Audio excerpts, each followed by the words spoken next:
Carnival Personnel was recorded in a dank, moldy basement.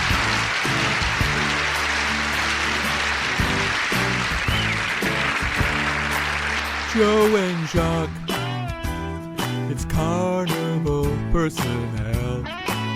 Joe and Jacques, to their wives this show is their personal hell. Well, the show sounds the same every single week. Pats are great, Trump is lame, and Joe barely speaks. Who you think still listening? Who you think still listening? Besides Jim and Biff, yeah. And don't forget Richard. Here's a random review. No one cares about you two, Joe and Jacques. Joe and Jacques, Joe and Jacques, Joe and Jacques. I love my mom. She's a little overprotective though. She's what you would call a helicopter parent. Yeah. A couple of months ago, she dropped me off at a sleepover, and I get out of the car, I say bye, everything's fine. But then I start getting all these messages from her. They're like, hey, honey, how's it going? I hope it's going well. Can you call me when you get a chance? I love you. I miss you. So then I have to turn around and be like, I can still see you. Hello and welcome to Carnival Personnel Sideshow. Sadly, both Biff and Joe have work things and can't be here today, but I'm super excited because I don't get a chance to go to many mics. And if I do go to a mic, I try to get to one that I know is like a showcase mic where it's an invite thing, a booked thing where you're going to find some regulars who the host or the person putting it together knows. One of the best ones is at Winter Circle in Salisbury, and it's run by Dave Rattigan. I work a lot with Dave. Dave is a great guy, former guest on this. And it's one of those things where you kind of have to be invited to come to it. What else is great is the number of bigger New England comedians who on a regular basis will drop in working out new material. So it's just great overall. The caliber of talent is pretty great. It's not, a mic of a bunch of like drunk, stoned, younger people just trying to win the open mic by outgrossing each other. So a few months ago, I'm at one of these mics. I'm at Winter Circle, and there's a kid there, and I mean an absolute kid. And I was like, oh, that's great, because several months ago, last year, I was on a road trip, and my son got to do it with me, and he was 15. So I'm really supportive. But I didn't know at the time when I see the kid go up, it's like, oh, right. That makes sense now because this kid, he was 14 at the time. He's now 15 because that's how numbers work. And it is an absolute pleasure that we have the comedy father and son, not a team, but they're both comedians, Robbie and Ethan Printz. So, guys, thank you so much for joining us. Absolutely. Thank you for having us. Thanks for having us. It's great to be here. I'm going to get right into it. Ethan,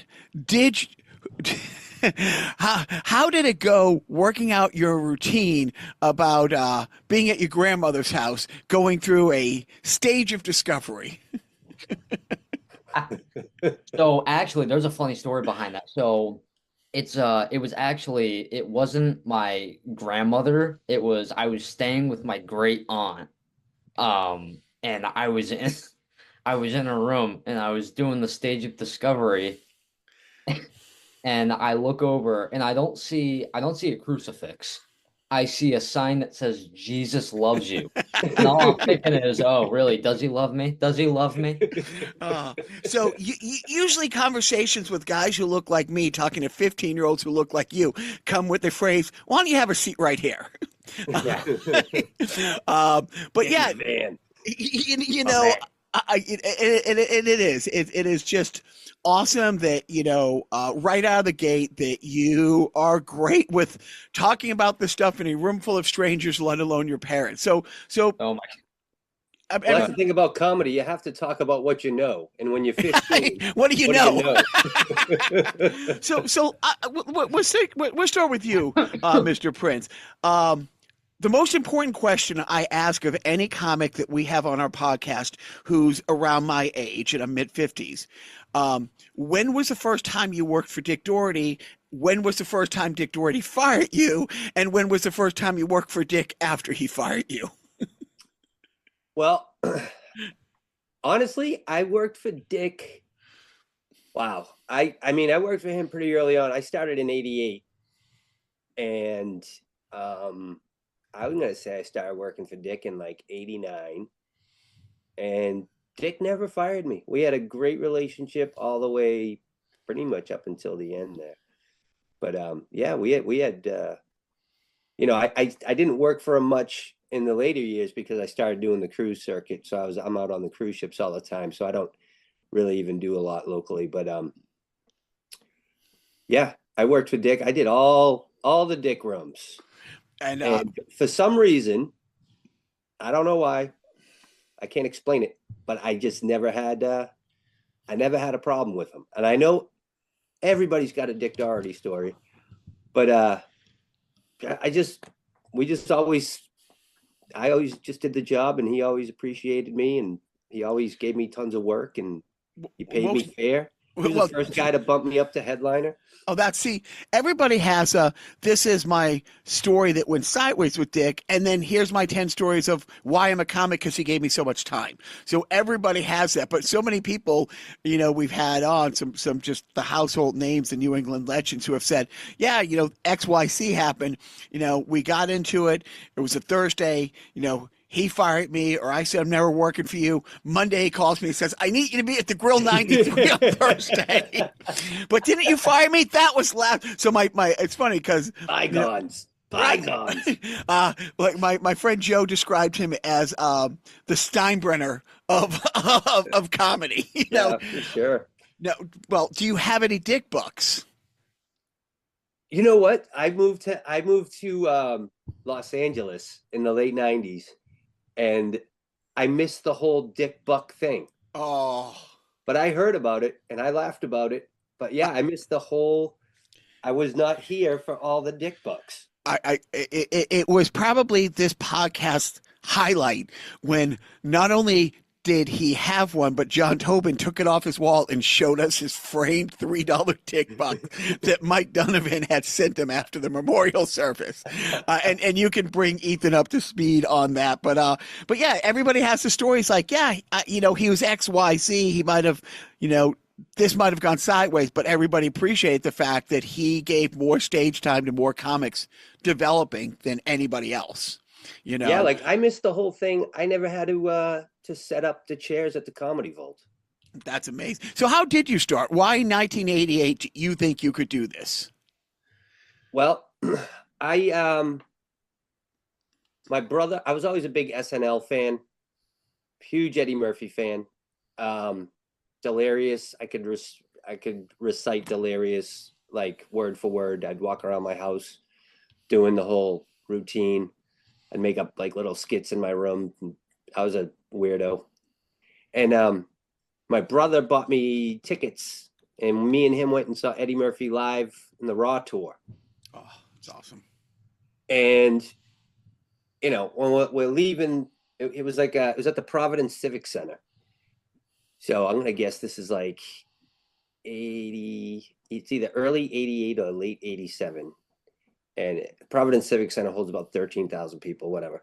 And we were walking back to the car after the show, and my sides hurt from laughing so much. And then I looked at my brother and I said, that guy just made 13,000 people forget about all their problems for like an hour and a half, just nonstop laughing. I said, that's a good job. I think I want to try that.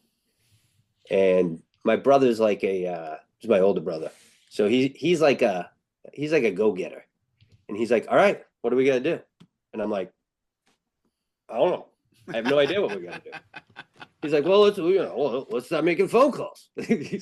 So I had called, I went to Stitches, and they wouldn't let me perform because I was under 21.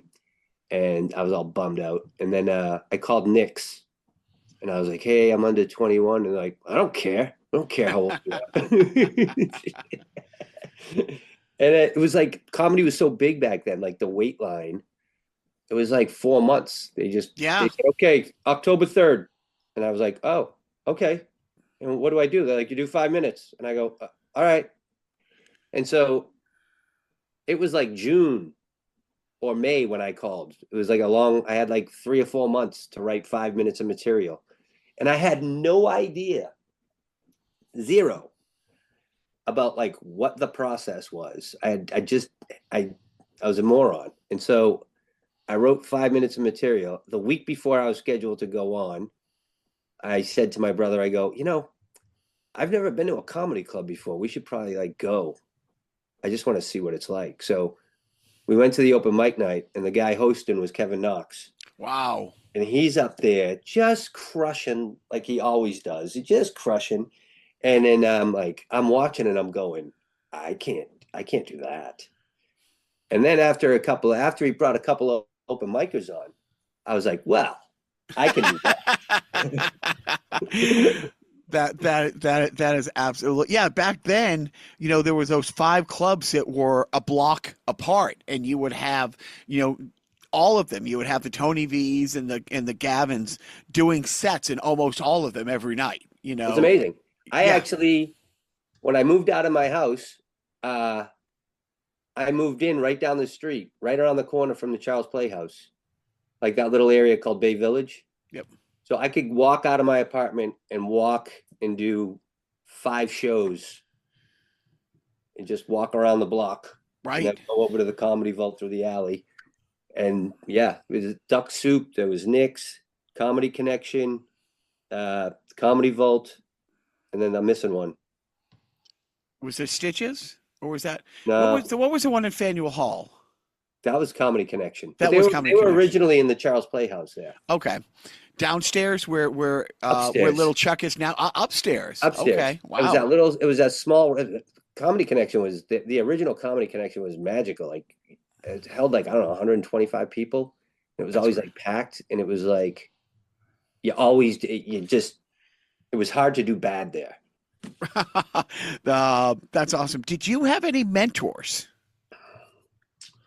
All the guys that I looked up to, were all the the usual suspects: Gavin, Sweeney, Kevin.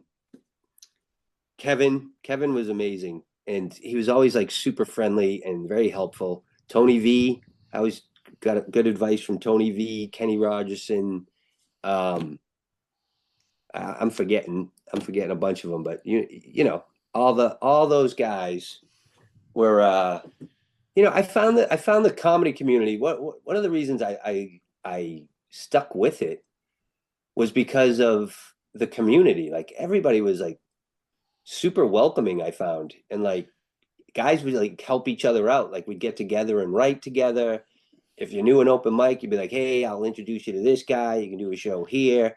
It wasn't there wasn't a lot of like backstabbing and cutthroat, and I mean I know it goes on, but it just wasn't. Well, I found most people to be like super helpful, and like after everybody would do their gigs, I remember there were like 2 bars in Boston, right over there. It was what was the pizza place? I can't believe I'm flaking on this. It's not there anymore. Dominic's in LA, like 96. I was at the Laugh Factory and the Improv all the time, and it was great. Did you love it? Friends that were in bands, and I would go to the Whiskey and the we used to hang out at the Rainbow Room.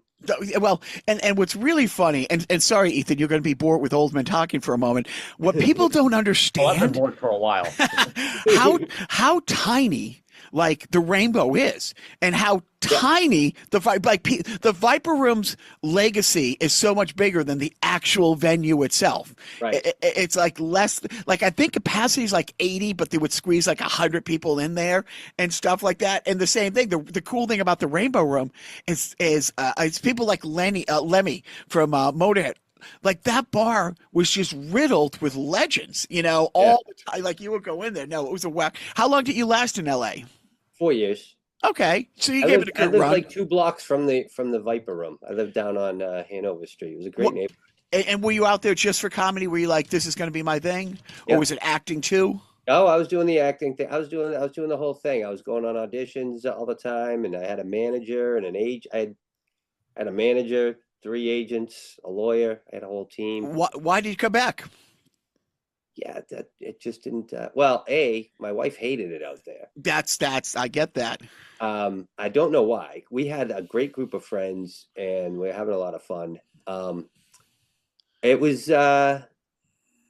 It just after 4 years, I felt like I wasn't getting my footing. I wasn't really. I was on an uphill trajectory when I got there. I felt I was moving forward, and then just kind of felt like Plateaued.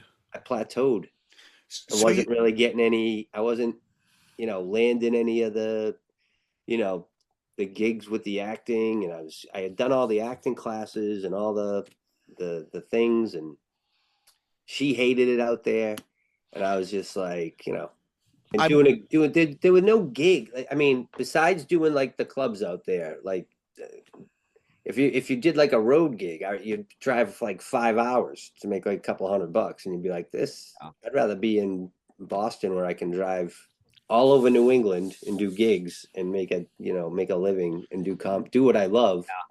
No, LA's not for everybody. And I moved out with the college girlfriend, and she had a great gig. I forget the name of the TV show. I was working on one TV show, and she was working on she was Tay Leone's personal assistant on the set of the sitcom she was on, and I forget the name of that. But she had I remember that show. What Yeah. the heck was the name of that show? I don't remember. She had a great job.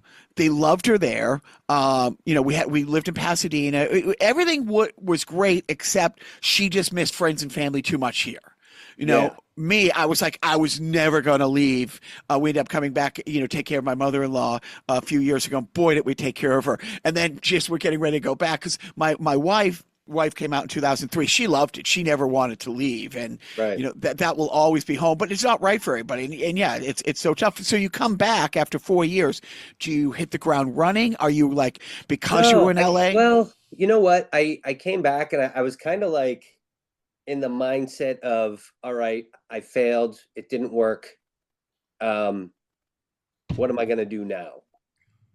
And I actually started looking for like regular jobs. But I had a good thing going with like, I was doing well in the college market. I did the college circuit for many, many years, and that was a good gig.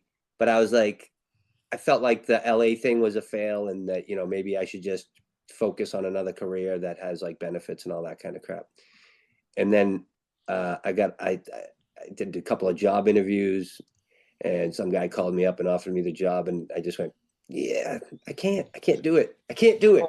And then I said, okay, I have to like figure out what I'm going to do comedy wise to sustain a career that I love.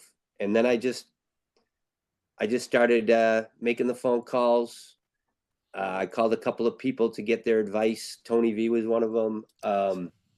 Just a couple of guys like that at that level. And I was like, and then I just started making the phone calls and getting the gigs. And then I won the Boston Comedy Festival in 2002.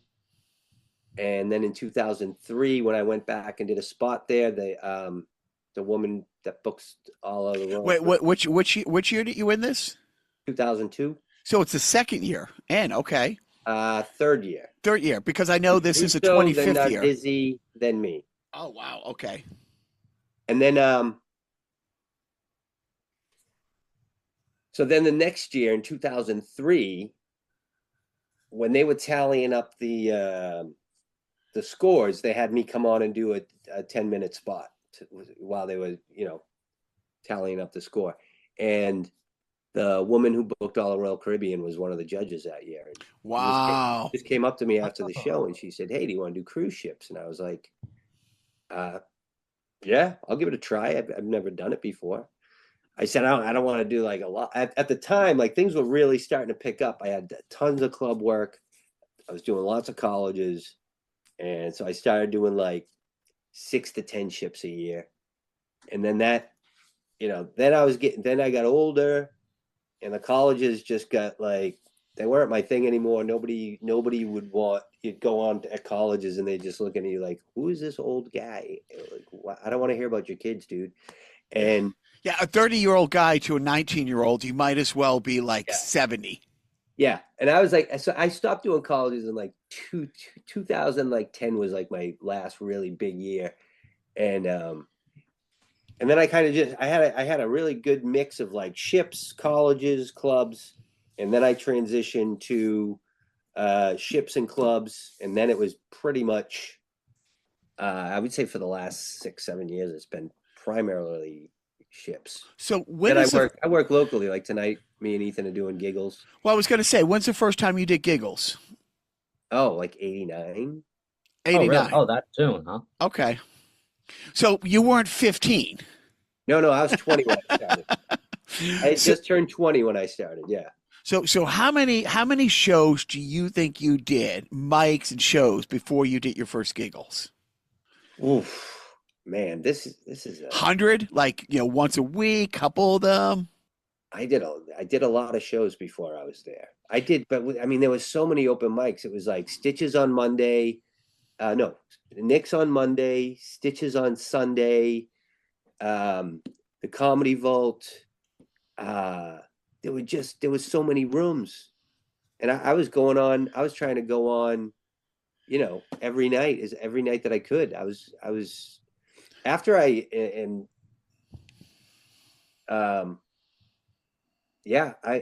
look at my old calendars, and it's almost every night. It's like 5-6 nights a week. So for a couple years, 5-6 nights a week, you're grinding out before you get to giggles. I would say no, but I know I remember because 2 years in, I was already working, like getting paid like 4 or 5 nights a week. Everybody had a million rooms back then. Mike had like the Speakeasy. There were clubs like all over New Hampshire, all over Maine. There was one night, it was like every night of the week. The Comedy Connection had a bunch of rooms that they booked. Nick's had like 4 or 5 locations. Right. I mean, Dick had every Chinese restaurant that had a function room. Chinese restaurant. And the work was just, it was crazy. Like I made more money working at Kowloon as an opener, because they would do 4 shows on Saturday, 3 shows on Friday, a show on Thursday, and a show on Sunday. And they were paying like, I mean, you'd go and you'd do like 9 shows in 4 nights. And Ethan, how long did you work before you got your first giggles show? Oh, like 4 months, maybe. Yeah. I really lucked out when it came to that. Mike Clark, I remember my dad was doing the show there. I was in my room. I think it was actually, I was like working on a new joke, and then I get a call from him. And he's like, "Hey, yeah, Mike's gonna give you 2 minutes on December 20th. I'm like, "Oh, okay." So then I just so actually I just got back from Florida. I was there for like a month and a half, and then now, so this week what I did is I prepared the 2 minutes that I was gonna do at Giggles, and I just threw in some other stuff, and I did Winner's Circle, and then I worked for Sean Lynch, very funny comic, at a movie theater called Cinema Salem. And again, I just did the 2 minutes. Got his name on the marquee. What? Yeah. He had his name on the marquee. Oh yeah, my name got on like the billboard. Ethan and Robbie Printz, Thursday night. Wait, I was like, he got first billing? 4 months and he gets my name was first. Jesus Christ. Wow. Yeah, you grinding it out for 4 months here. Oh, Jesus my dad's Christ. been grinding comedy for 36 years, and my name comes first. Wow. Wow. That's so I guess you just have a shitty agent, Robbie. I guess that's what it just comes down to. I know.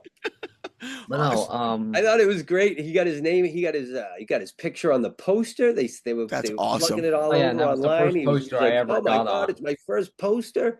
Then his name's on the marquee. That is fantastic. I mean, I can't even imagine at 15 being like what that must feel like. Because I remember my first time. I was doing New Year's Eve at Nick's. Oh, that's big. 1990 or something like that. It was like me, Steve Sweeney was headlining. It was like crazy. And I was like just excited to be on the show New Year's Eve at Nick's. And I remember driving by and my name was up on the marquee there, and I was like, "Oh my god, this is amazing!" That is amazing. So are you ready for your 2 minutes tonight? Was it hard, like taking your Oh. 5 minutes and figure out what's the best 2 minutes you're gonna do? Well, he did the 2 minutes Oh, last actually, night. yeah. Okay. Actually, yeah, I did the 2 minutes. Oh, let's- Giggles was last night. Oh, I did- okay. so I did giggles last night, and I mean, yeah, I think I did pretty good. So Yeah, I'm he did, like, he you did know, real since well, yeah. yeah, since I'm still like a little new, I'm like, I go up on stage, I'm like a little nervous, but then like once you get that first laugh, you're like, oh, okay, I got this. That's He And, did well enough that Mike told him he could do another spot tonight. oh, that's Oh, yeah. fantastic. Yeah, no. So basically, I went up and I did my thing, and it wasn't really that like it wasn't packed or anything. 'Cause I think that was like perfect. Like it wasn't like packed giggles. It was like I'd say maybe 50 people were there. Yeah, a lot of the people stayed home because of the snow. Oh yeah, because of the snow. Yeah, and then But- The funny part was when he so Mike had told him to do prepare 2 minutes, and then when we walked in, Mike was like, "Hey, if you want to do like 3 or 4," and Ethan was like, "Oh crap." So then prepared 2. so then I'm like, oh okay, I guess I should throw in like one final joke, and then I was like, I threw in like a joke. The last like my closing joke was like a joke that had never been tested before, but I'm like, all right, I'm just gonna go for And he it. started doing it. I was like, "Wow, this kid's got balls." He's like closing on a new bit. On a new that is that Closing on the new bit, and you know what? It worked. And then I remember I was about to go on stage, and then so Mike doesn't really watch the comics because he knows that the show is gonna go Yeah, he's for the seen most part. He knows millions that of the show is gonna go good. But then the opener was Will Noonan. Will Ah, Noonan It's was great. He's great. Yeah, Yeah, he's- it was yeah, he's Johnny awesome. Peasy was hosting, and then it was Will Noonan, and then Ethan went on after in between Will and me. That's Yeah, awesome. and then so he was getting off stage, and then Mike walks out with like chicken fingers and fries with like a drink, and he's like, all right, let's see what this kid's all about. And I'm behind the stage, I'm just like doing like one final review. I'm like hyping myself. I'm like, I got this. And then I go up on stage, and then I get that first laugh, like I said, and then everything just kind of flows naturally. And then I walk off stage, shake Mike's hand, and then he goes on, he does great as usual. And then Mike comes out and he's like, "Hey, you want to come back tomorrow night?" I'm like, "Are you kidding me? Yeah, I'll come back." That's awesome. Now, Robbie, when he says, "Yeah, I kind of want to give this a try," as a lifelong comic, were you like, "Oh, it's a really hard road," or were you like, "Yeah, go for this"? Or were there conflictions? Were you like, "Oh, this be great," but on the other hand, You know what? There was definitely confliction, but at the same time, this is what he knows. This is what I do for a living, and he sees it, and he's like, well, I could be a guy who goes and gets like a regular job. My dad works on a cruise ship. He works for like 3 hours a week when he's on vacation, or I could like sit in an office in a cubicle Well, so doing actually, paperwork. yeah. So No, but you know what? I was super surprised because Ethan's always been Oh about. yeah, He's always wanted to like I've write always movies for and me, direct yeah. My big movies. thing was always movies. Yeah, Like his I've whole thing always was wanted always to like make movies, and I think what happened. So and then during I'll correct COVID, him afterwards. we started up here in New Hampshire. We started doing a lot of shows like outside, and I would just bring Ethan with me, like every show. I'd be like, "Hey, And you that was mind like if I 10 bring or my 11 son? Hey, you mind if I bring my son?" And everybody was like, "Yeah, bring him." And he just got used to hanging out with the comics, and he saw how much fun we have. I just got like very comfortable around the comics, and I just think it was awesome. I'm like 10 years old. I'm hanging out with comedians. right? It's well, Great. like you going back to what you were saying when you were coming up, Robbie. There's such a misconception about this community. Mike Donovan had it in his last book that came out like 2 years ago, where he talks about every time you see a comic on TV and the movies, it's somebody who's alcoholic, who's miserable off stage. Right. Everybody's a loner. This community that I've only been in a little over a couple of years, but you would think I was the way a Steve Bjork, Mike Katrobis, talk with me and hang out with. You think we were lifelong friends because I'm their age, and even though I've only been in a couple of years, you would think that we've been pals. And then there's some younger guys. There's two of my best friends. They have a podcast called Open Mic Pain, and they started just a couple months after me. Anthony, Eugenie, and Wayne Russell, and you honestly think we were high school buddies, which would be weird because I would have had to stay back 20 times, which wasn't out of the realm of possibility. But the best part about all these things, any night that I'm not doing something and one of them has a show, or there's a show within like an hour, because 3 nights a week I'm doing this. But if I don't have a show, I will drive to see Steve do a show. I will drive to see Wayne do it, or vice versa. Right. And it's just so great how much, after I just did a show the other night with Christine Hurley and Pete Costello. When I say the show got over like 9:30, 10, it was this restaurant in Tewksbury, and it was insane. Thank goodness the fire marshal didn't come because it was at least 25% past capacity. But just hang out for 2 hours after the show. Oh, yeah. Like literally and it's the best people. It's the funniest. I mean, what are you going to go home and watch on TV that's funnier than these 4 comics hanging out, just shooting the shoot?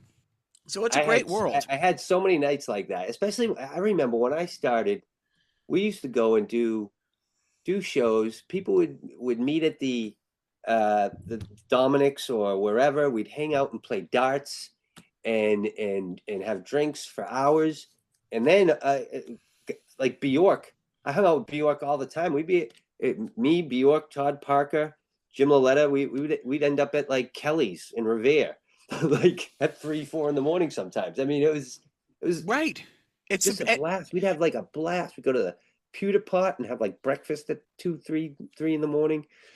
And it's a supportive thing that I've seen. I mean, I can't tell you how many times in a group of these people, and there's a couple promoters or bookers, and they're like, oh, can you do this? And like, no, but I think so-and-so's open. But what I have personally found is a group of people who have welcomed a complete hack like me in, like a real person.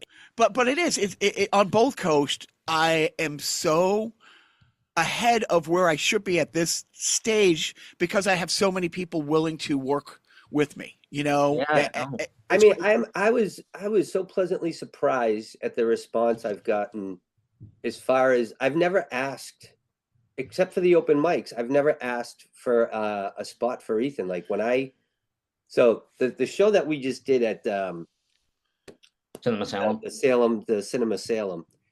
This guy, Sean Lynch, I don't know. Do you know him? I don't. Okay. So years ago, 32 years ago, when I lived in New York City, this is like 91, 92. So I'm going to say 92. My first wife and I lived in a loft apartment, and the people that lived next to us, one of the kids was Sean Lynch. Him and another guy, Kevin, they went to NYU. And it was like something you'd see in a sitcom. Like we had these big windows that went out to a fire escape. We used the fire escape as like a patio. Oh, and these guys never used our front door. They always came across. They would come out their window and walk over to our window and be like, "Hey, what are you guys doing? Want to have some drinks? We're watching. How you guys doing? What are you doing?" That's awesome. And like all of a sudden, out of the blue, 32 years later, I get a message on Facebook Messenger, and it's like, "Hey, Robbie, I don't know if you remember me. I live next door to you in New York City." And as soon as I saw it, I went, "Oh my God, it's Sean from the apartment." And he goes, I do this show, blah, blah, blah. Would love to hang out. And I was like, absolutely. I said, is it all right if I bring my son? And I said, I just said in passing, like he just started doing comedy, and he went, "Oh, he can do 5 minutes too. Yeah, absolutely. Come on." That's awesome. Like, and that's how it's been. It's been like, and then after we did the show, Ethan, he was all excited for Ethan. He's like, "Great job." He's like, "You're welcome. Oh, yeah. Anytime you want to come back." For some reason, and like the person that hosted the show is this woman, Allie, and she was like, "I have an open mic on Wednesday right down the street here. You come on anytime." And everybody's been amazing. Yeah, no, I'm like still like trying to get, like, for some reason people have just been like so like supportive and nice, and it's just so rewarding to get to do shows for these people.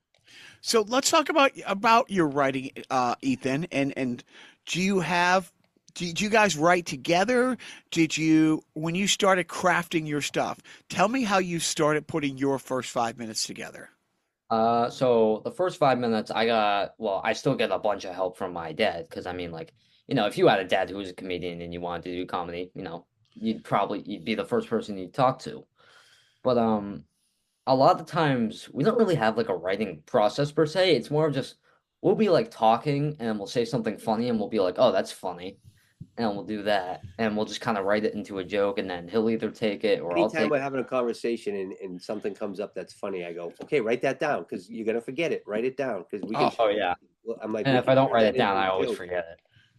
no, Um, it is the worst mistake we all make. But have you guys ever had a conversation, an argument, something's come up between you where you're both like, "Oh, that's a bit," but is it going to be your bit, Robbie? Is it going to be Ethan's bit?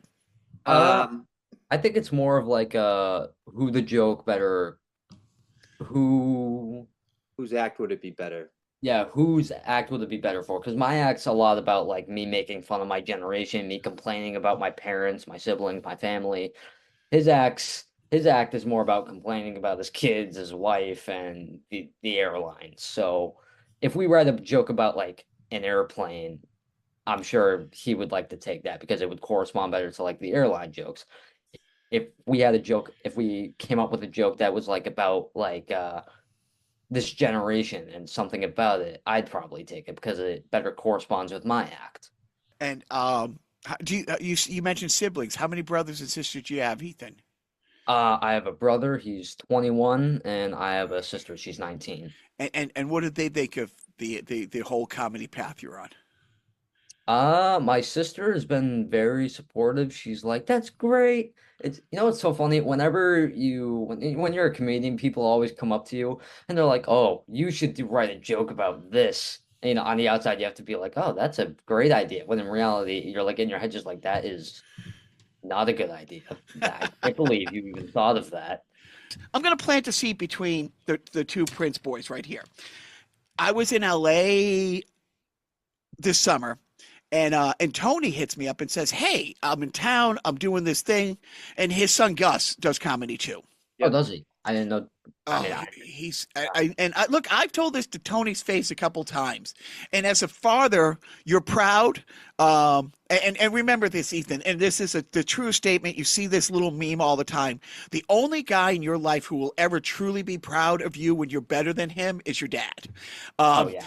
and I've told Tony, it's like I'm not sure Gus isn't the funniest V, but they did a show where they co-hosted it together, and it was so old and vaudevillian and just mesmerizingly great. And then he called me like last month and said, "Hey, I know it's a bit of a drive, but Gus and I are doing the show in New York." I'm like, "I'm in New York anyways for a play I'm helping do," and it was just the best. And I came back and instantly I text Chris Flahive, go down the list of all the people like, Rattigan. And I'm like, you guys have to book Gus when he's in town and Tony to co-host a show.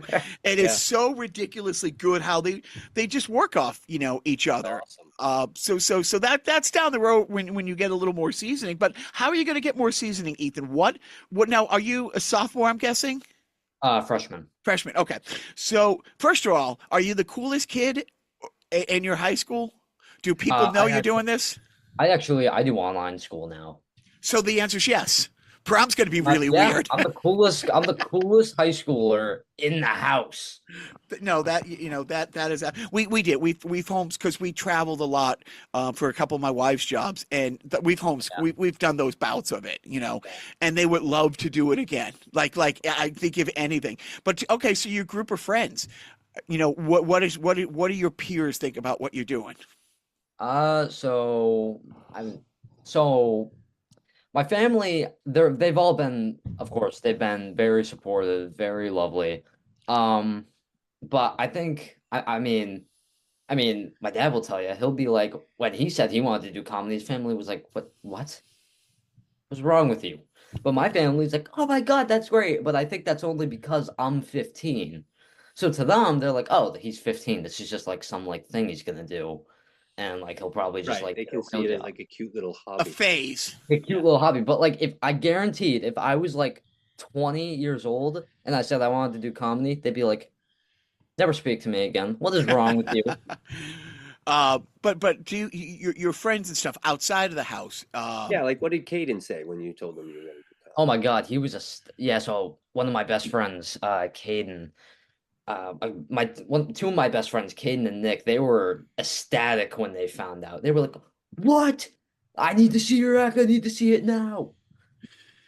Yeah, where can they go to see you? What I mean, because a lot of these shows is Giggles a 21 plus thing? I I 18 or don't plus. think 18, so. I think it 18 might plus. be 18 plus. But yeah, there's some places that There's that some they'd be able places to they go. could probably come see me. You But know, the problem would be like, are the parents going to drive them? yeah, like Well, are yeah, the well, parents Are are the the parents are the really parents going to go to come the drive? show? Is the point? Right. Are the parents going to go to the show? That's I the mean, thing. people are like there's some people who have said, really, you're going to let him do that? You're letting him around this atmosphere with his like cursing and all that? I'm like, It's nothing I haven't heard before. Of I've heard course. it all. it's called life. well, It's part of life, man. I mean, here's the thing with you and I, Robbie. Our generation, we had to hopefully find porn in the woods. Yeah. Nowadays, you have to work really hard not to see it online. Not to Exactly. see it. Like you It's do. everywhere. You It is everywhere. you Oh, literally have to work hard not to have see- it pop oh my up. God. I'll be like on YouTube or like TikTok because I'm just as addicted as everyone else. And I'll like be scrolling, and they're like these people who like basically what they do is they like include pornography into like child videos to get more clicks. Yeah. And that's just like a huge problem. I mean, like why? I mean, I like yeah, like to get more clicks and everything, but like at the same time, you're also attracting kids. Well, I mean, when I pull a clip off of YouTube, if I'm editing something for the podcast or a comedy skit I'm going to do, the pop-up ads, of any of those Oh, yeah, even the grabbers. pop-up ad, yeah. I'm like, dude, I'm pulling I'm pulling a 3-minute piece from Barney Miller because I think the greatest name in TV history is Wojciechowski. I mean, I just think that is the best name. So but you have to unclick out of 8 boxes every stage of the Every way. single site, there's no. So that's the same thing. When I remember, it's 2 years ago, so he's 12 or 13, and I'm at a comedy club in LA, and one of the comics looks up and sees my kid, and I'm like, it's fine, just whatever you're gonna say, he's heard it, Right. and he's gonna think you're pathetic, anyways. I just don't think there's every kid is different, and certain kids can take certain things. And like he's always enjoyed horror movies, for example. Oh yeah, I've Horror always loved movies them. have never bothered him. He doesn't have nightmares. He enjoys the genre of horror movies.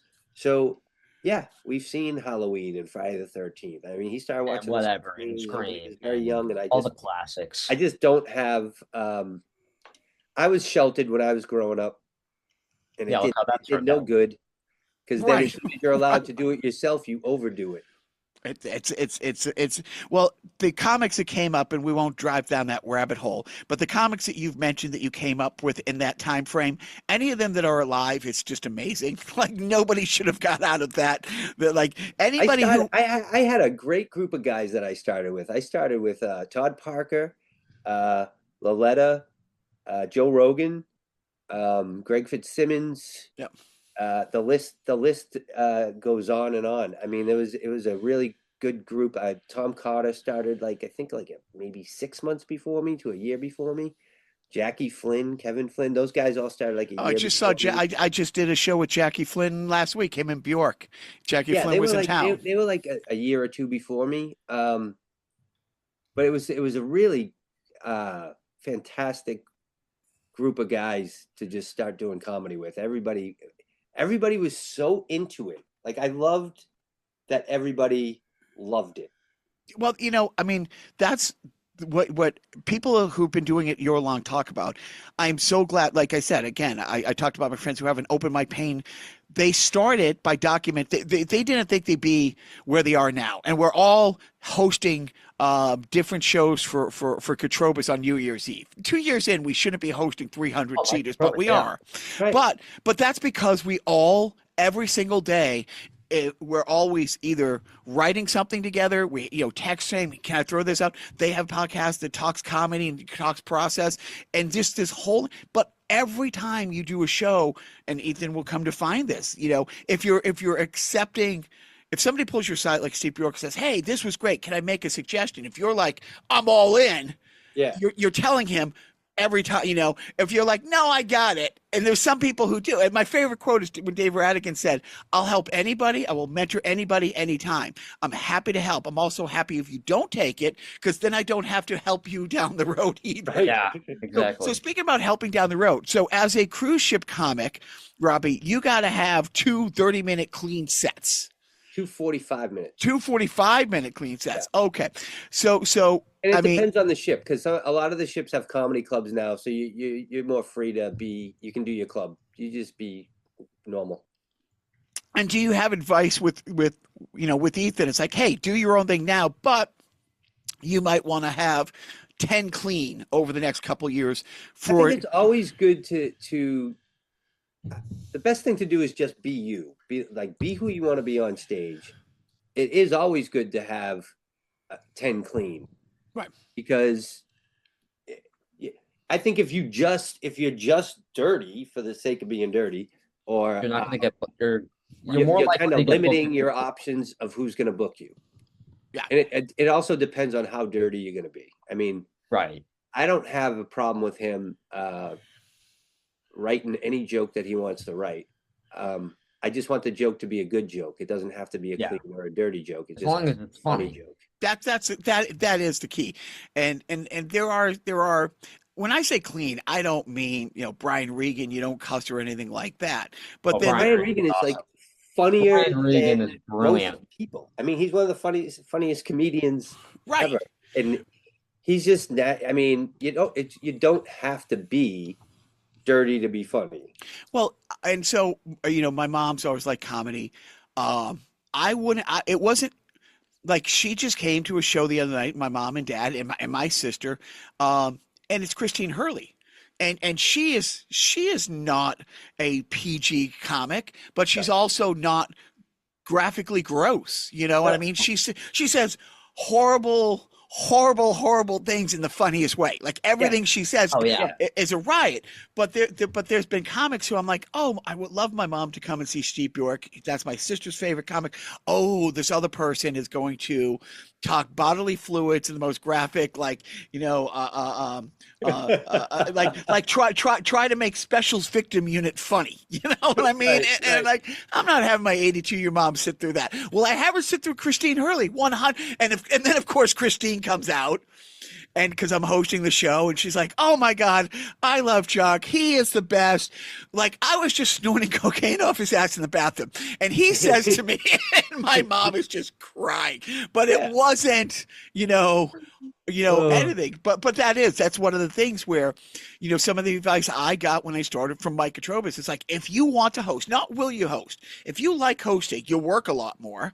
And if you can do 10, 15, because if the headline's going to be a little blue, you will wear somebody out with 3 blue comics before you get to that person. Right. So if you can, and I'm more, if I was to lump myself in someone, I'm going to ask you this question, so I'll give you a second to think about it, Ethan. If I was going to lump myself in with the people I would like to be in that box with, it's like the Tom Poppers and it's the Jim Gaffigans and the Patton Oswalt, who is not clean like those guys, but at the same time, when he says horribly filthy things like a clown, like a barn full of clown pubes, and then does the math of how many clowns would you have to shave to fill a barn with, but it's really funny and it's absurdist.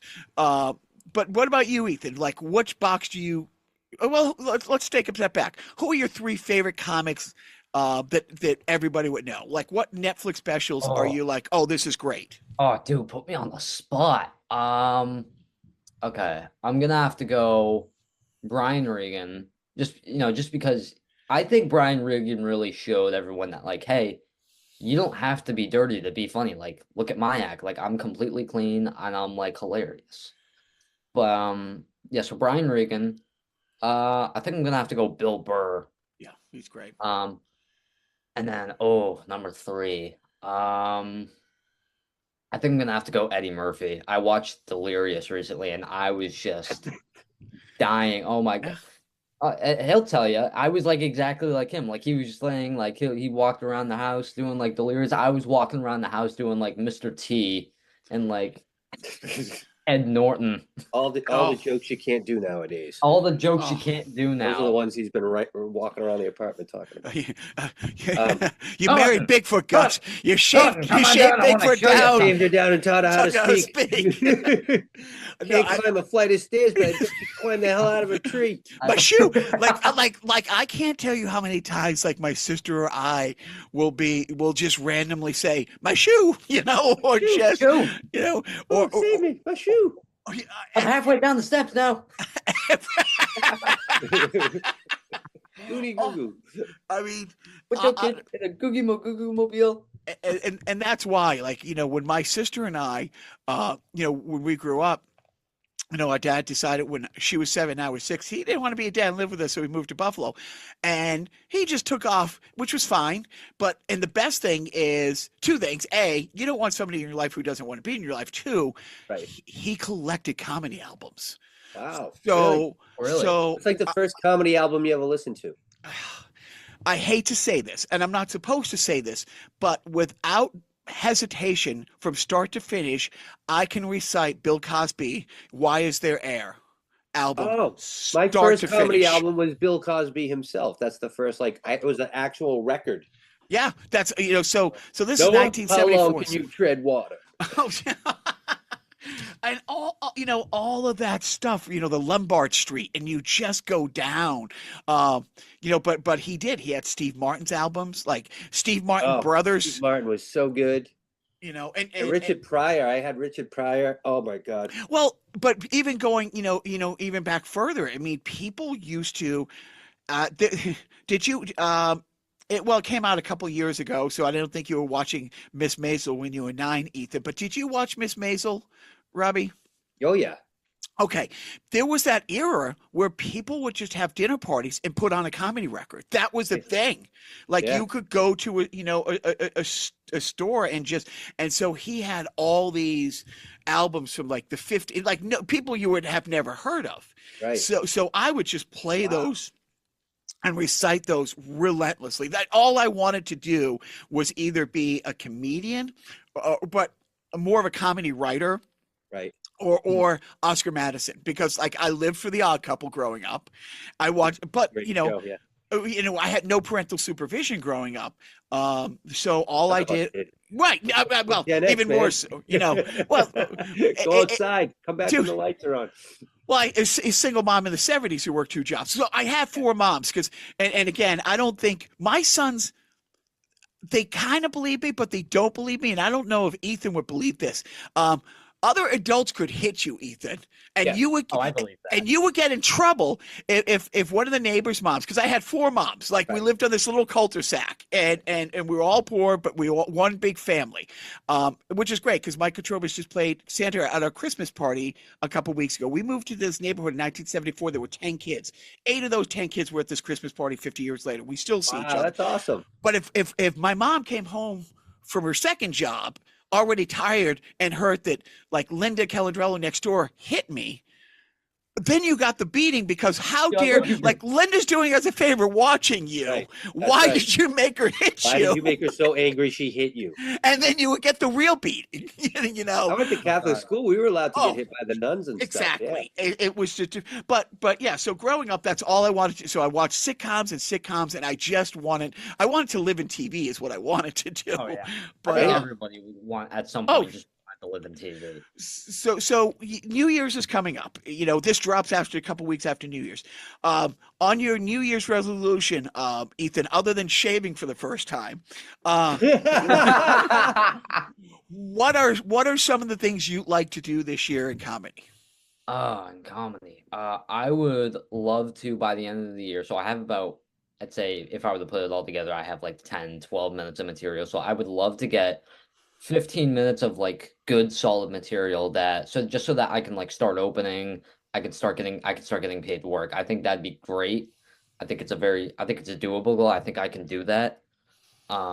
Because some guy reached out to me And in March, he's like, "Hey, would you be down to feature?" And I was like, yeah, how much time will I need?" He's like, 15 minutes. I'm like, okay. So then, yeah. So actually recently, to going back to my friends, I started doing this thing where it's like I'd message them and I'd be like, "Hey, give me like the randomest thing ever, and whatever it is, I have to write a joke about it." Oh, that's great. That's a great And exercise. it gets my like mind going. Like it'll be like two astronauts with two aliens hanging out in space. It'll be like crazy stuff that like no one would ever think about. But I think it's great because the goal isn't so much to get like a killer joke, it's just to get the creative juices flowing. Right. And then I'll use like I'll like so like I'll go on like or whatever. I'll like write down a bunch of topics. Like just whatever they are. I have to write some sort of joke about them. A good, bad, whatever. It has to be there has to be a setup and a punchline. So if you're doing remote school, can you go? Do you go on the cruises? Are you allowed to take people with you? Are you? He has gone with me. Is Last he? year I took him on Icon of the Seas, the new Royal Caribbean ship. Awesome. And, the year before that it was Wonder of the Seas, and Can you get your work done, or is it too much of a distraction being Oh basically on a no. vacation? Dude, the program I'm in, it's called VLAX. It's so great. It's like literally the school system has just gone down. Like it's so bad. Like yeah, but he can get his work done on the ship. The internet is great, Oh, and it is okay because I hear sometimes like McHugh's always talking like he wants to be more active on the socials, but he's like, yeah, there's a couple days that I can't post anything. depends on the cruise line. Like Royal Caribbean uses Starlink, so it's he can definitely he gets his work done because I'm working pretty much every night. So during the day we'll go like snorkeling or we'll go Oh, to the that's beach. oh awesome. yeah, That's ridiculous, man. That's Yeah. I awesome. know. And then at night when I'm working, I got to do 2 or 3 shows. That's when he gets his schoolwork done. So Yeah. we have a great time when he comes along. It's just like, yeah, it's not even like you just work for like a couple hours every single day because like, in regular school, it's like you sit down at the desk. Well, first you gotta wake up at like 6 o'clock. You gotta wake up at dawn, wait Right. outside in the cold for a bus, go Oh, there, get yelled at, I I I sit I I down. I have a 17-year-old who's a sophomore. He went to school late because my wife had an insane job 2014 to 2016, and we just nothing but travel for 3 years through Europe and stuff. And then the year of online school, he couldn't do it. His just Oh, couldn't really? like his dyslexia. So I'm like, dude, don't fucking worry. But even now, the number of times I just take long weekends and we do road trips or we Oh, just do stuff. It's like, dude, none of this matters. And a couple months ago, I kind of volunteered. I got paid, but there was a need for substitute teachers. And I bounced before for like 8, 9 days. I was in a junior high where one of my sons is 5 through 8, and then an elementary school. And it confirmed everything that I had already thought and kind of knew that it's such a waste of time. So the amount of learning that actually happens, It's minimal. maybe an minimal. hour, Yeah. maybe an hour. And I mean, so one day I'm in this science class. The teacher, and I mean no disrespect. This is not a knock on the absolute hardworking people. Oh, absolutely not. But there's 30 kids in this science class, and when I say it's a 45-minute class, each kid, I mean, and you can only go one at a time. Here's the key, or here's the pass for the bathroom. Here's the pass for whatever. Here, you got to go to your locker. Each kid at least once a class either had to go to the bathroom and get water. So they have to raise their hand, interrupt. It's like, can I go when Ethan gets back? Great. And then Robbie, you have your hand right after. It's like, well, when Ethan gets back, can I go? And Yeah. and all this woman was a traffic cop. And I'm Right. gonna say it was probably 10 minutes of everybody's in the room. They're trying to get this experiment going, and it's a fun little Bill Nye the Science Guy little kind of fun little thing. But Right. I'm like, holy shit. And after being in that room all day, 6 classes through the course of the day, I don't think any class got more than 10, 12 minutes of actual Learning time. school time. So like with my sons, I'm like, if you understand how credit cards work, and that they're the worst thing ever, that it lets you spend money you don't have. And then now that they're 34% interest, you know, you might as well go to a loan shark. Yeah, So if they, 34. right. And they love anime. And it's like, and I my 14-year-old, by the time he was 8, could read the subtitles faster than me. I'm like, you're Really? fine. You're fine. You know, if you can read on a, like the New York Times is written on a 4th grade reading level. Like the newspaper, like all the news is fit to print. It has to be written on that, you know. So if they can understand how credit cards work, understand that 90% of stuff you see on regular traditional media is bullshit, Right. you know, and if you can read, you're fine. Just get out of high school. Just get the degree because somebody told you need it, but let's go see things. So you seeing stuff, Ethan, I don't know, you know, what a privilege it is to have a dad who understands. It's like, you know what, you're going to learn a lot more seeing shit. Right. No, it's beyond words. It's like I learn more from him than I do like in school, even with like VLAX, you know, when you have to teach yourself Right. a lot of the time. But it's like, you know, it's just been such an experience. And I think Dude, comedy is such a great learning experience. 100%. Well, comics are always ahead. Go, Ethan. Do you pay attention at all what's going on in the political and economic world at all? Not so much. Well, watch any George Carlin special from the 80s.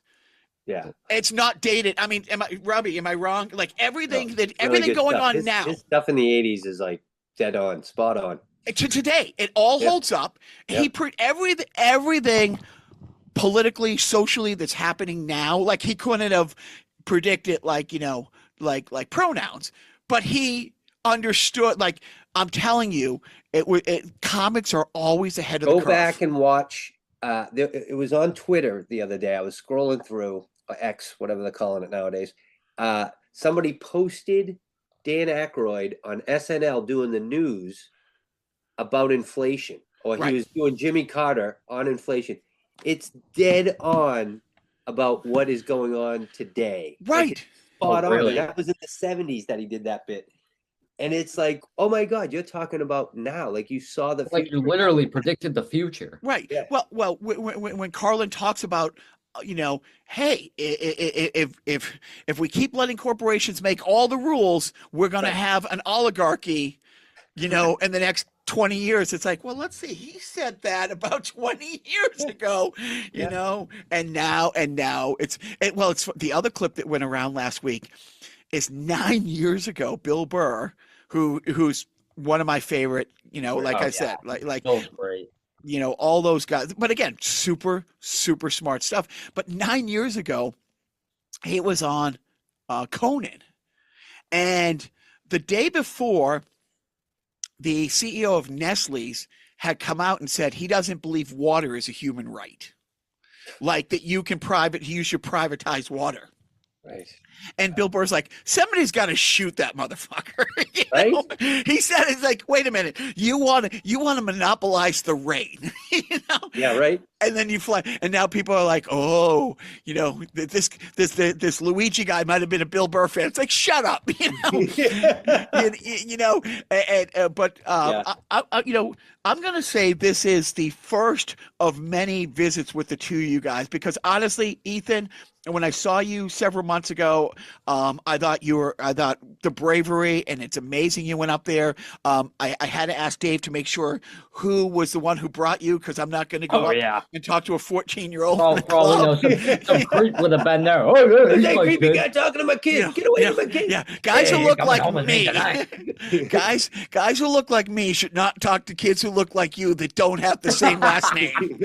And so even when it's like, when I'm like, oh, you know, talk to you both, I'd love to have you on your podcast, and you're like, oh, this is and you come up on my Instagram. It's like, oh, you might know this kid. I might. I'm not following him. I'm gonna wait. I just not rolling the dice on this. But He's had a couple of my friends follow him, and he's like, "Who's this old person that's following me?" And I'm like, Right. The old person that's following this underage boy. Well, look, I do. I follow two people who are under 18, and they're not very happy about it. But I told my sons, if you're going to be on social media, I'm going to watch you fuckers. I have to know what's going on somewhere.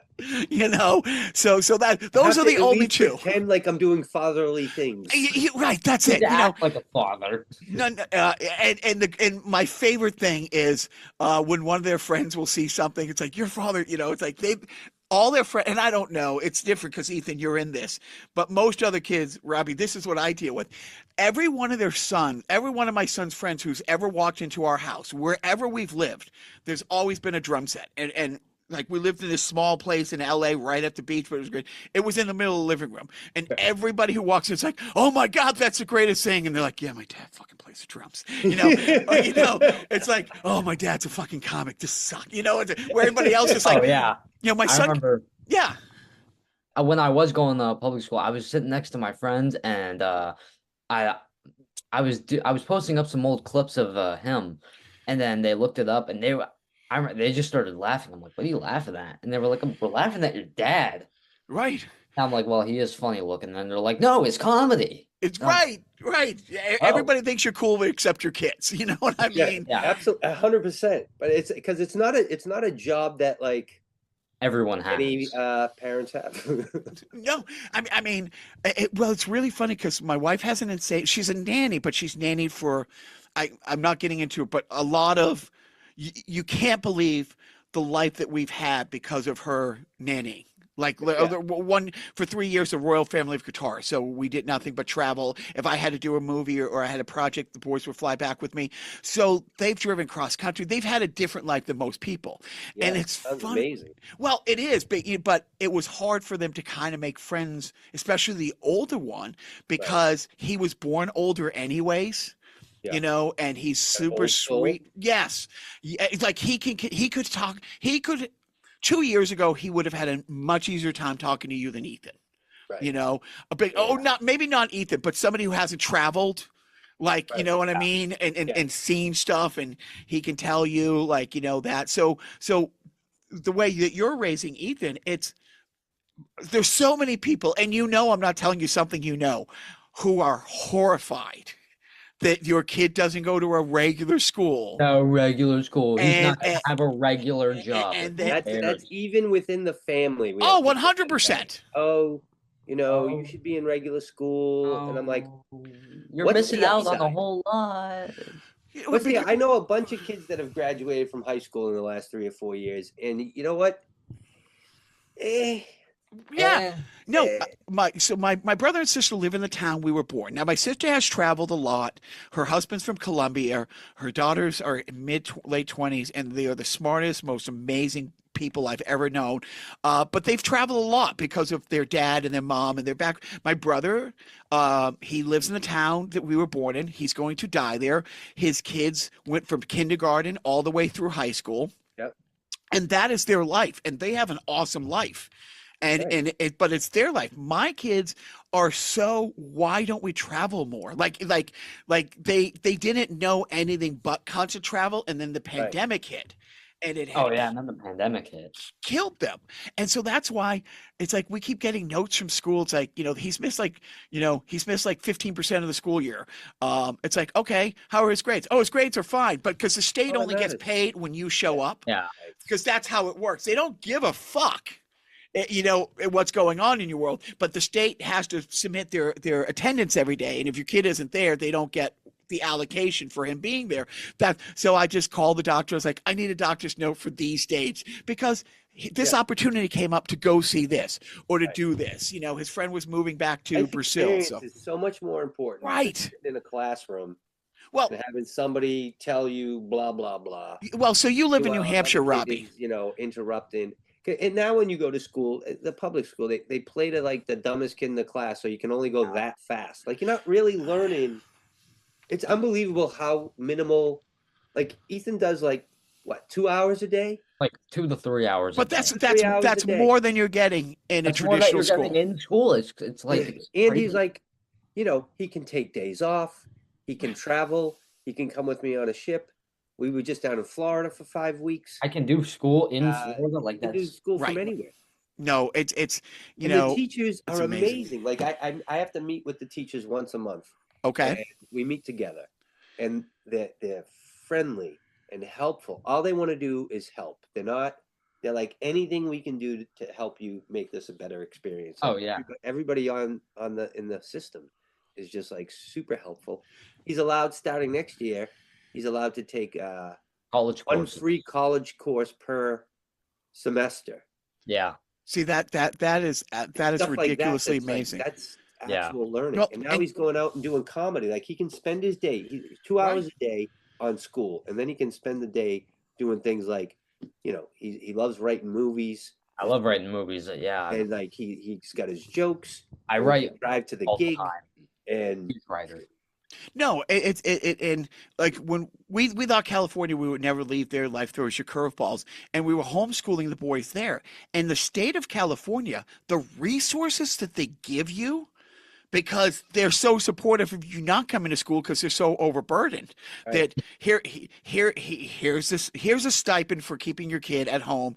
Here's the website that you need to check in with and submit work, and just to make sure they're on task and on level and stuff like that. Right.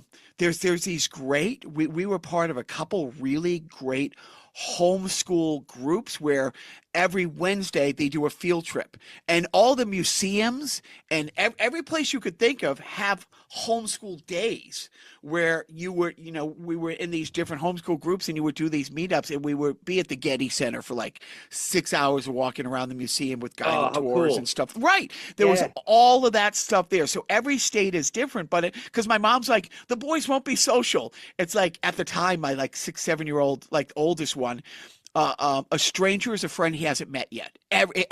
Everybody in the world, he wanted to know your story and to talk to. It's like, Mom, he's gonna be fine.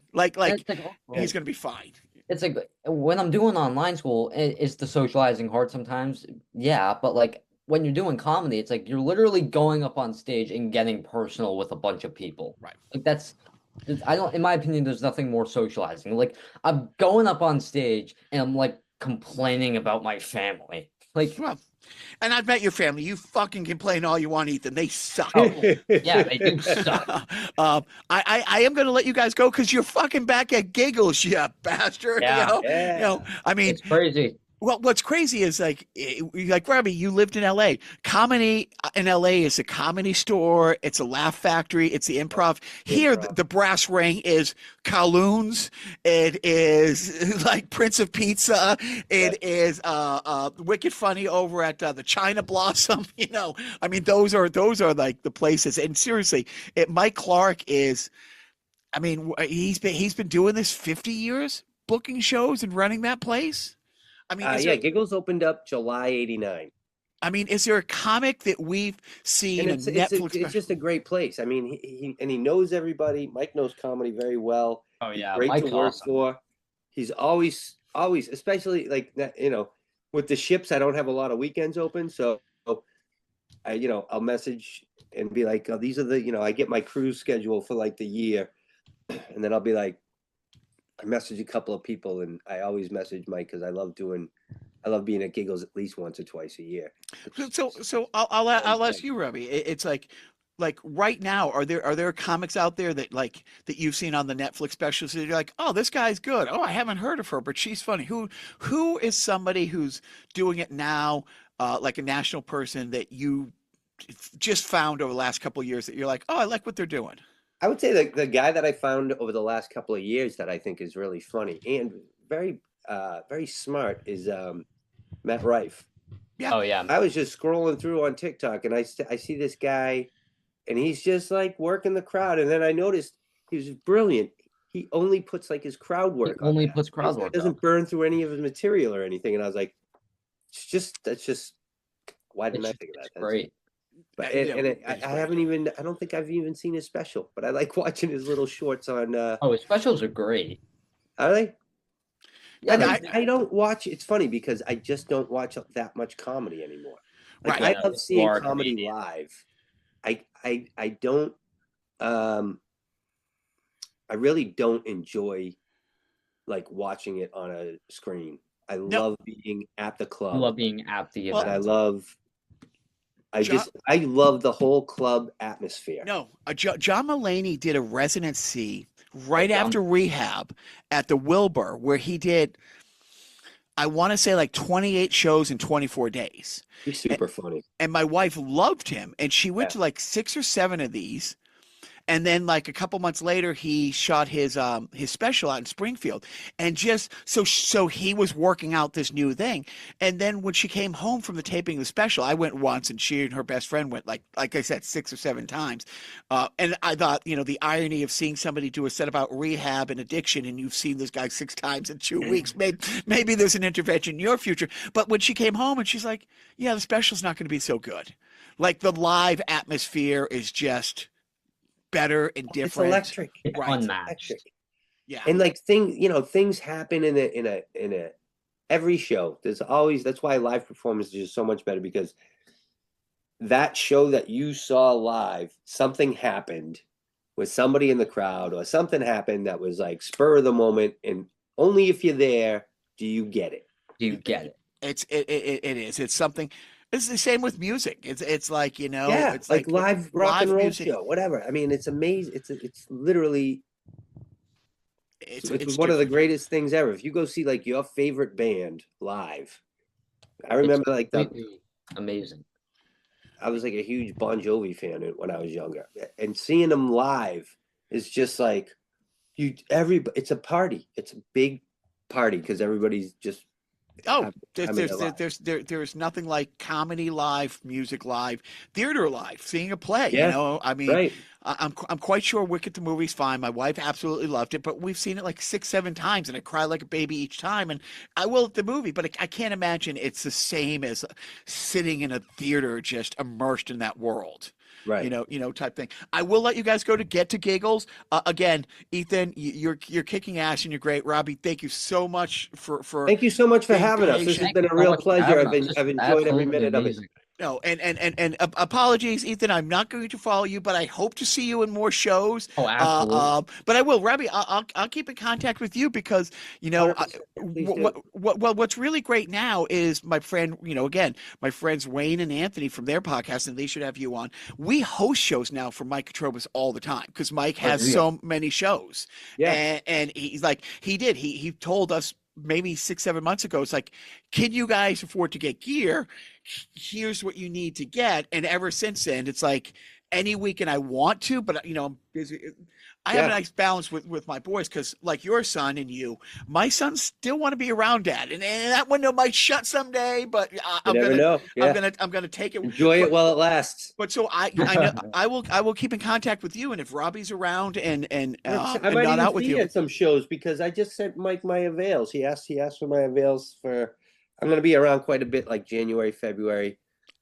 Then we will. Then we, I mean, tell him you want to do January 28th at Navigation Brewery. January 28th. It's a Saturday night. If you don't have something, because he just asked me, he goes, "Hey, do you want to host Navigation on the 28th?" I'm like, "Yeah, that'd be great. I love that place. It's a really fun place. It's in Chelmsford. I'm going to edit this part I live out. right down the street from Chelmsford. Oh, then we're neighbors because I live on the Tingsboro line. I'm in Lowell, humble I'm brag. in Nashua. Okay, Yeah, so we literally live right behind the Lowell Tech. So I go over that red bridge at least 3-4 times a day because the kid goes to a charter school in Tingsboro. But for one reason or another, I'm either at Home Depot, Trader Joe's. I haven't gone into the new Whole Foods yet there because I don't want to go completely broke going to Trader Joe's and Whole Foods in the same day. But January 28th, I'm not home. Oh, you bastard. Okay, well, I will work with you. I know I got some stuff coming up with him, and I'll request that he put us on a show together. Dude, with Ethan, because, dude, it is great, and I'll bring my kids. But look, before I let you guys go, don't forget. You know who they board first? First class. We're going to begin the boarding process. First class only. Sir, in the wheelchair, we're going to need you to roll out of the way.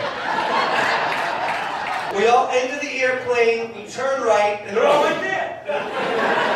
Just staring at it. It's so awkward. You just don't even look at them, just walk straight ahead. Just look straight ahead. They all have their cocktails. Look, honey, there goes another poor person.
just beginning.